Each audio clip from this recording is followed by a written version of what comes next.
Cabinet मंत्री अमन अरोड़ा पहुंचे भिला, आम आदमी पार्टी के प्रत्याशियों के पक्ष में किया प्रचार। जिले में लागू की गई धारा 144, जिला दंडाधिकारी ने जारी किया आदेश। अंतागढ़ विधानसभा क्षेत्र में विक्रम उसेंडी को मिला टिकट, भाजपा की जीत का किया गया दावा। बस्तर कलेक्टर ने की प्रेस वार्ता का आयोजन, चुनाव से संबंधित विषयों पर हुई चर्चा। नमस्कार, आप देख रहे हैं आज की खबर, आपके साथ में हूं अफीफा मलिक। शुरुआत करते हैं इस वक्त की बड़ी खबरों से। भारत निर्वाचन आयोग द्वारा आदर्श आचार संहिता का नोटिफिकेशन जारी करते हुए जिला प्रशासन और पुलिस प्रशासन सख्ती में है। इसी कड़ी में जिला प्रशासन और पुलिस प्रशासन की संयुक्त टीम ने अंबिकापुर शहर में कानून व्यवस्था सहित निर्वाचन के दौरान होने वाले अप्रिय घटना और भय को खत्म करने के लिए फ्लैग मार्च निकाला। इस दौरान सरगुजा कलेक्टर और सरगुजा एसपी सहित जिला प्रशासन और पुलिस प्रशासन के कई आला अधिकारी मौजूद रहे। जैसा कि ज्ञात है, आज दोपहर 12 बजे के बाद से आचार संहिता लागू हो गई है।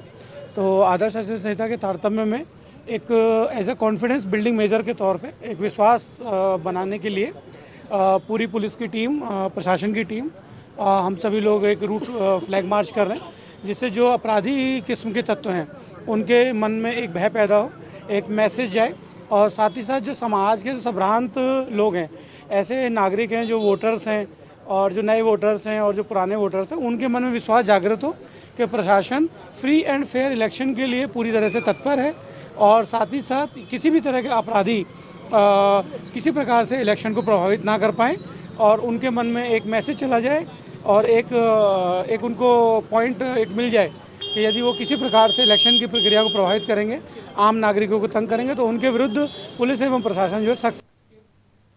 बलरामपुर में पुलिस को बड़ी सफलता मिली, जहां पुलिस ने बड़ी कार्रवाई करते हुए 60 टन विस्फोटक सामग्री के साथ 3 आरोपियों को गिरफ्तार किया। बता दें कि जब्त विस्फोटक की कीमत तकरीबन 25,50,000 तक बताई जा रही है। वहीं पुलिस ने मामले को दर्ज कर लिया है और आगे की जांच में जुट गई है। साथ ही पुलिस ने बताया कि जल्द ही बड़े खुलासे होने के आसार हैं। जानकारी के मुताबिक 2 ट्रकों में अमोनियम नाइट्रेट का अवैध तरीके से परिवहन किया जा रहा था। एक ट्रक बेमेतरा से सिंगरौली और दूसरा विशाखापट्टनम से सिंगरौली जा रहा था। वहीं जब पुलिस ने आरोपियों से वैध दस्तावेज पेश करने को कहा तो उनके पास कोई भी दस्तावेज मौजूद नहीं थे, जिसके बाद पुलिस ने दोनों ट्रकों को जब्त कर लिया है। बलरामपुर क्षेत्र अंतर्गत थाना रघुनाथ नगर के सामने में चेकिंग के दौरान में 2 ट्रक विस्फोटक पदार्थ जिसमें 60 टन अमोनियम नाइट्रेट लोड है, उसको 3 आरोपियों के साथ में गिरफ्तार किया गया है। हम लोग के द्वारा नाके के और थानों के विभिन्न इलाकों पर, सरहदी इलाकों पर लगातार नाकेबंदी कार्रवाई और चेकिंग की जा रही थी। इसी दौरान थाना प्रभारी रघुनाथ नगर अमर कोमरे और उसकी टीम को चेकिंग के दौरान में 2 ट्रक बलरामपुर। बिलासपुर में भारत निर्वाचन आयोग नई दिल्ली द्वारा विधानसभा आम निर्वाचन 2023 के लिए कार्यक्रम जारी करने के साथ ही आदर्श आचार संहिता प्रभावशाली हो गई। इस दौरान कलेक्टर एवं जिला दंडाधिकारी संजीव कुमार झा ने लोगों से शांति बनाए रखने की अपील की है और कहा कि बिलासपुर जिले में कोई भी व्यक्ति किसी प्रकार का घातक अस्त्र शस्त्र, बंदूक, राइफल, पिस्टल, रिवॉल्वर या किसी भी तरह की विस्फोटक सामग्री को किसी भी सार्वजनिक स्थान पर लेकर नहीं चलेगा। पिछले दिनों में 13,000 से ज्यादा लोगों को बॉन्ड ओवर किया गया है, 107-16 की कार्रवाई की गई है। आने वाले समय में बहुत सारे लोगों को जो अलग अलग न्यायालयों में मामले हैं उनको लेकर के जिला बदल भी किया जाएगा, रासुका भी लगाए जाएंगे, लोगों के हथियार भी जमा करवाए गए हैं। जो जितने भी प्रिवेंटिव एक्शन है, रेस्ट्रिक्टिव एक्शन है, प्रोहिबिटिव एक्शन है, सभी है। बिलासपुर में सभी विधानसभा सीटों की घोषणा होने के बाद निषाद पार्टी ने प्रतिक्रिया दी है। वहीं संजय सिंह राजपूत और छत्तीसगढ़ प्रभारी ने मीडिया को जानकारी देते हुए बताया कि निर्बल इंडियन शोषित हमारा दल पार्टी, जिसमें कि भाजपा छत्तीसगढ़ में निषाद मछुआ समाज को निश्चित सम्मान करते हुए सीट देने जा रही है और छत्तीसगढ़ में भाजपा एनडीए की सरकार बनाने जा रही है, जिससे कि मछुआ समाज के लोग उत्साहित हैं और अपना पूरा समर्थन भाजपा को देने को तैयार है। आप सबके माध्यम से मैं जो है बताना चाहूँगा कि जो कल भारतीय जनता पार्टी की छत्तीसगढ़ में सीटें आई हैं, उसमें जो है मैं भारतीय जनता पार्टी को धन्यवाद देता हूँ कि उन्होंने छत्तीसगढ़ में एक जो लिस्ट जारी की है वो एक विजयी लिस्ट है और ये छत्तीसगढ़ में भारतीय जनता पार्टी की और एनडीए की सरकार बनाने वाली लिस्ट है। इसलिए मैं भारतीय जनता पार्टी की पूरी टीम को धन्यवाद दूंगा। साथ में इस बात के लिए भी धन्यवाद दूंगा कि जो हमारी मीटिंग रविवार को हुई और विगत कुछ महीनों से होती आ रही है कि छत्तीसगढ़ में भी जो है मछुआ समाज उसका हक मिलना चाहिए। 2003, 2008, 2013 और 2018 में भारतीय जनता पार्टी जो है एक भी सीट जो है मछुआ समाज को देने का काम नहीं किया है और इसका नतीजा रहा कि 15 साल की भारतीय जनता पार्टी की सरकार 2018 में 15 सीटों में सिमट गई। इस बात को मैं छत्तीसगढ़ के चुनाव प्रभारी केंद्रीय मंत्री आदरणीय मनसुख मंडाविया जी के सामने रखने का काम किया रविवार को और उन्होंने बहुत गंभीरता से इस विचार को सुना और छत्तीसगढ़ में जो 90 विधानसभा है, 90 विधानसभा में से 56 विधानसभा में जो मछुआ समाज की संख्या है, इसमें 41 विधानसभा में प्रमुखता है, उसको उन्होंने ध्यान से समझा और इस बार आश्वासन दिया है कि छत्तीसगढ़ में भी मछुआ समाज का हक मिलेगा और इस अपनी पार्टी ने कई विधानसभा सीटों के लिए अपने प्रत्याशियों को मैदान में उतार दिया है और बिलासपुर के बिल्हा विधानसभा से पार्टी के दिग्गज नेता जसबीर सिंह को टिकट दिया गया। वहीं प्रचार प्रसार कर आम आदमी पार्टी के प्रत्याशी जसबीर सिंह के पक्ष में वोट मांगा गया। सभी के दौरान पंजाब सरकार के कैबिनेट मंत्री अमन अरोड़ा ने जनता को पंजाब के विकास कार्यों को गिनाया और शिक्षा और स्वास्थ्य के मुद्दों को आंदोलन में तब्दील करने वाली आम आदमी पार्टी के मंत्री अमन अरोड़ा ने भूपेश सरकार की कमियों को गिनाया। आज यहाँ पे बिला में पहुँचने पे मेरे को वही ऊर्जा नजर आ रही है जो आज से 1.5 साल पहले पंजाब की इलेक्शन से पहले जो ऊर्जा हमें पंजाब में और पंजाबियों में देखने को मिलती थी।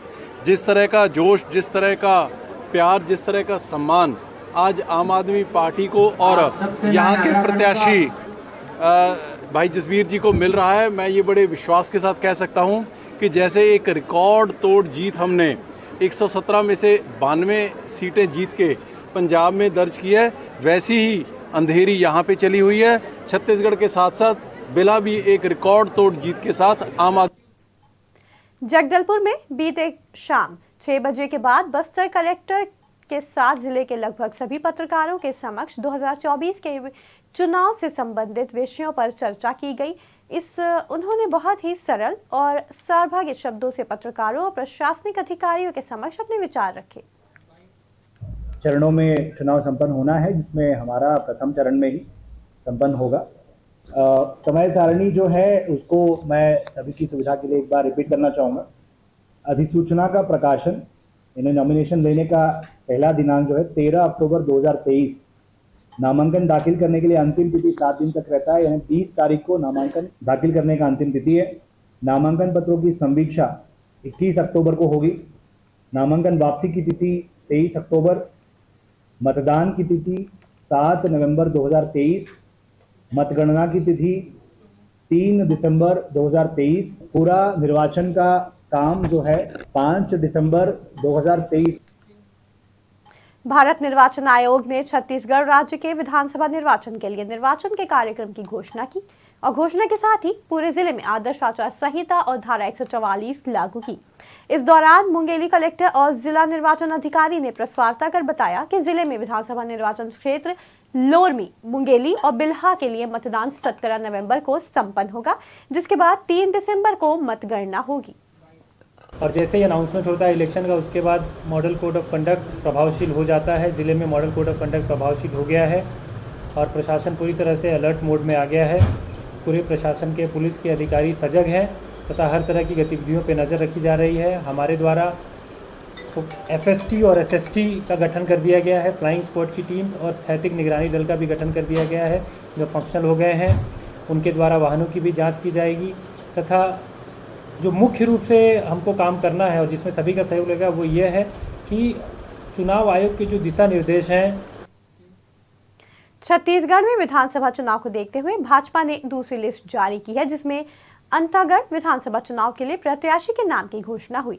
भाजपा के पूर्व प्रदेश अध्यक्ष, पूर्व सांसद और पूर्व वन मंत्री रह चुके विक्रम उसेंडी ने भाजपा पर भरोसा दिखाते हुए आने वाले 2023 विधानसभा चुनाव के लिए भरोसा जताया। व्यक्त किया है और निश्चित रूप से इस क्षेत्र में लगातार पूर्व में भी भारतीय जनता पार्टी सरकार के रहते इस क्षेत्र में जितने विकास के काम हुए थे उसको अच्छे से जनता याद भी रखती है और जनता के साथ हमेशा संपर्क संवाद के साथ साथ इस क्षेत्र में जिस प्रकार से एक संबंध पारिवारिक दृष्टि से बना हुआ था, जनता का जो आशीर्वाद उसके चलते जिस प्रकार से केंद्रीय नेतृत्व ने जो मुझे एक कार्यकर्ता को पार्टी का प्रत्याशी बनाया है, निश्चित रूप से आने वाले क्षेत्र समय में जनता इस क्षेत्र में।